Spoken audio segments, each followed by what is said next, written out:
Hello members and welcome to this week's bonus content. I'm on the road at the moment, but I've managed to put together a few tips for working with these stems from the Hello 4am remix comp that we've just launched. We'll be looking at how to deal with timing, so the synchronizing and warping of the stems to different tempos and time signatures, and also melodic aspects such as the key and harmony. So you can create bass lines and chords that fit with the original parts. So let's get started. Starting off with an empty live project then. Before I import the stems, I'm going to change my project settings so they match those of the stems, which means changing the tempo in beats per minute and changing the time signature in beats per bar. Ordinarily, you wouldn't have to change the time signature, but because these stems are a bit unusual, we do in this case. So first off, if I just click on the tempo, type in 135, now it's set to 135 beats per minute, which is correct.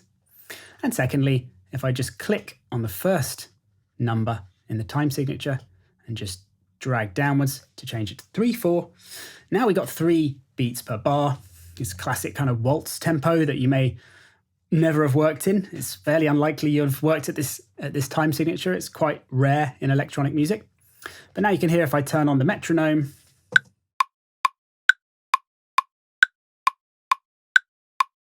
and see from the transport there as it counts that we only have 3 beats per bar. So now that's all working correctly.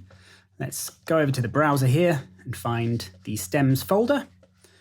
And now I'm just going to select all of these by shift clicking on the bottom so they're all selected, and switch over to arrangement view here, and then just drag them down onto the first audio track. And I'm going to hold down the command key on the keyboard, which is the shortcut in Ableton, to make sure they get dragged to separate tracks. And it's worth saying that the other preference I have turned on here, if I go to my preferences, command comma, in the record warp launch tab, in the warp fades section, I have auto warp long samples turned off. And that means when all of these stems get imported in, none of the warping gets done, which now means they're all going to be playing at their original tempo. So this means I can be sure, for example, when I now place the song position pointer at bar 33, which is the start of a chorus by the looks of things, and then I hit play on the transport or the space bar, these stems will all play back in their original tempo, so things should all sound nicely together. Before I do that though, I'm just going to hit the tab key, select all of my tracks here by shift clicking on the headers, and just bring down the level. Now let's play it from bar 33.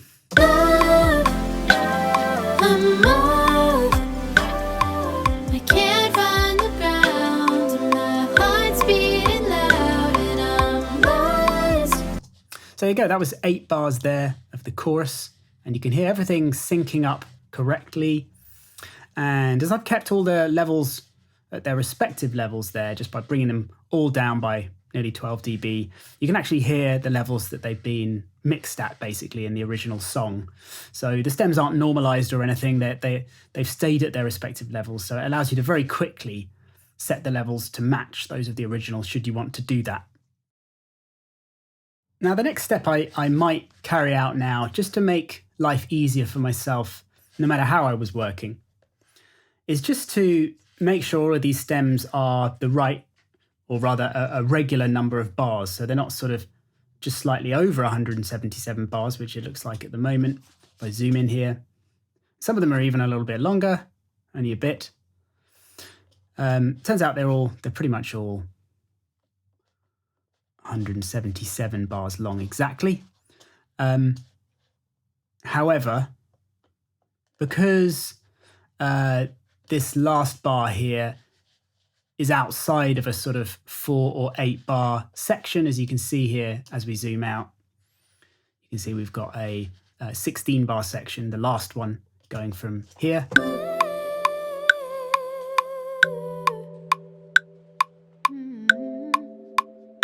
and then that runs up to sort of here, and then there's probably silence There's complete silence on the end there. So what I would do, actually, if I just bring the size of all of these tracks down a bit so we can see what we're doing. What I would actually do here is just slice all of these at that point, just by dragging up the song position marker there, and then hitting Command E for split, the edit menu shortcut. And I would just remove all of these by shift clicking to select them, or you can just drag over them. Hit delete. So that will just make sure that everything is the right length. And then the last thing we'd do is just click at the top, shift click at the bottom, and then just consolidate all of these by hitting Command J or right click and consolidate.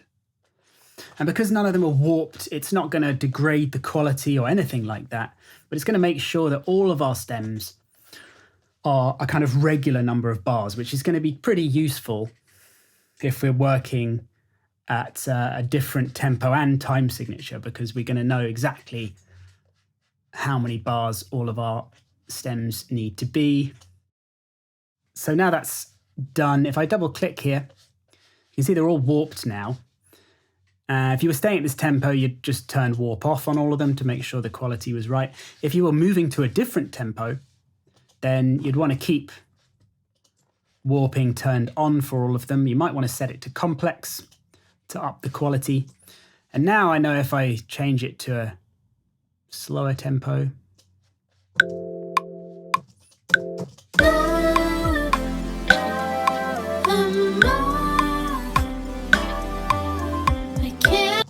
you can see it's going to keep the timing of all of them to be correct.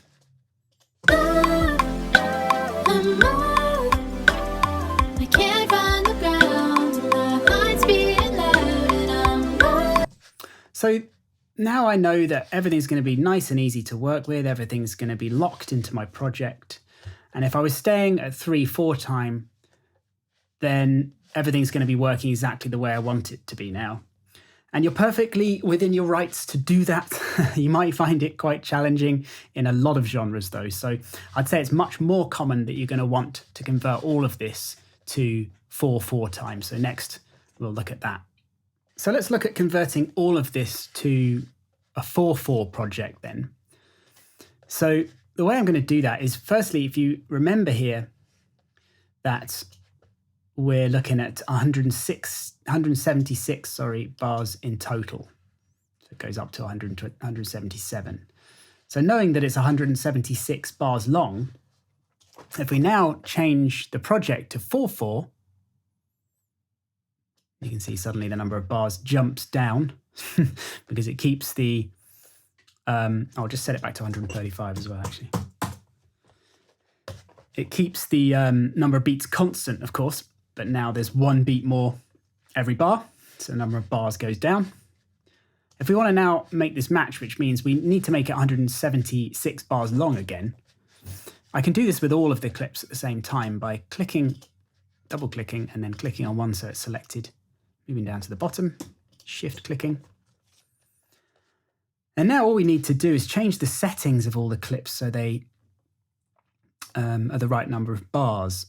So first of all, actually, I could change the timing. You can do this either up in the arrangement here, or I think it's best down in the clip editor. So we're going to change it to 4/4. And now we just need to go to the warp marker at the end of any one of the clips here. So it's, at the moment it's displaying this one here, but it will edit all of them in the same way. So I double click here. That's now selected. And I just need to drag this out now.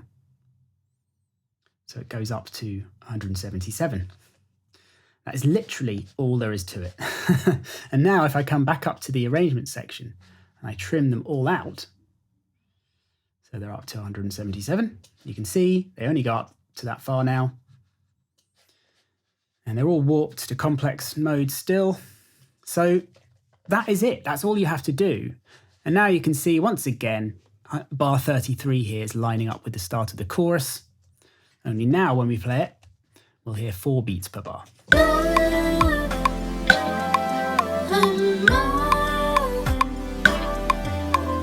can't find So it's much slower now, of course, because we've time stretched it out.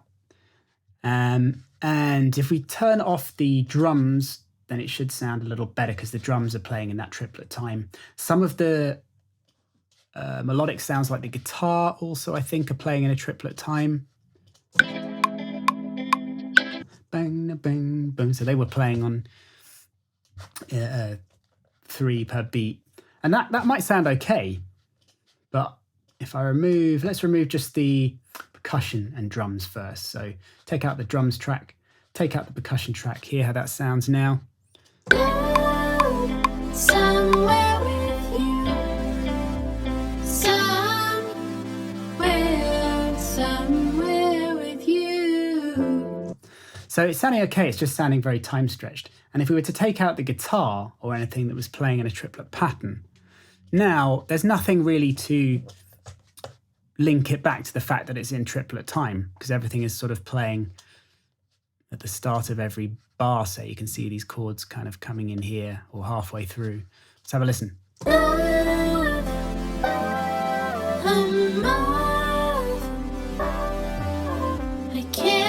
There's another lead sound. I think it's this lead one here. That one's playing the same timing the guitar had. So take that one out as well, and it's just going to be sustained chords and a vocal. I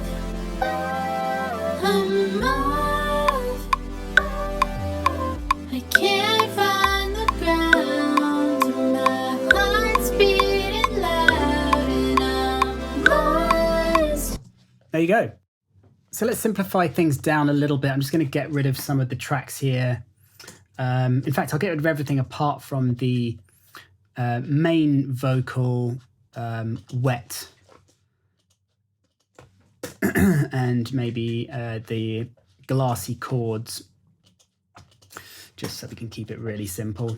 Drums, backing vocals, and guitar. So we've just got 2 stems now. And if I just drag over this 16 bar section here in the chorus and just hit Command L, now we're like looping this section.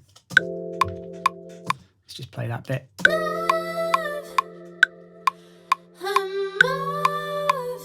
So it's really slowed down, like I said before, and if I slow it down even more to a kind of house tempo, it's going to get even slower.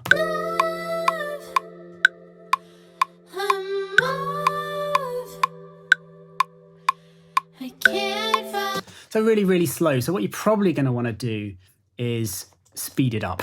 So to do this, if I click on one and then shift click on the other one, and I jump down here to the timing, let's just drag this out a little bit so I can see a bit more of what's going on. Actually, we might need to do this one by one. Yeah, need to do it one by one because the timing's actually disappeared here. So I click on 1 and I hit divide by 2. You can see it gets a lot shorter. So now it's going to be playing at double speed. So yeah, it's half the length now. Click down here and do the same down here. Now it's going to be playing at twice the speed. So now if I click here, and I'm going to want to loop a shorter section now, this will be our whole kind of chorus now. Nights in the city, so Oh, actually, has it moved to here now? Sorry, yeah, it moved all the way here. I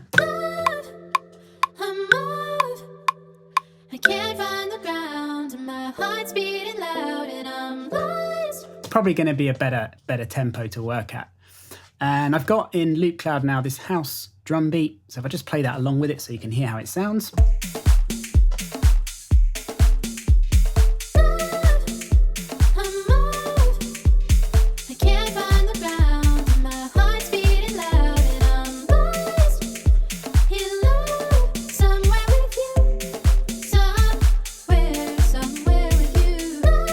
There you go. So that's going to work really well.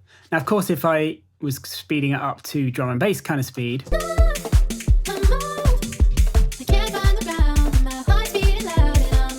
I might want it to actually have stayed at the original timing. So I'd click ×2 to stretch it back out again.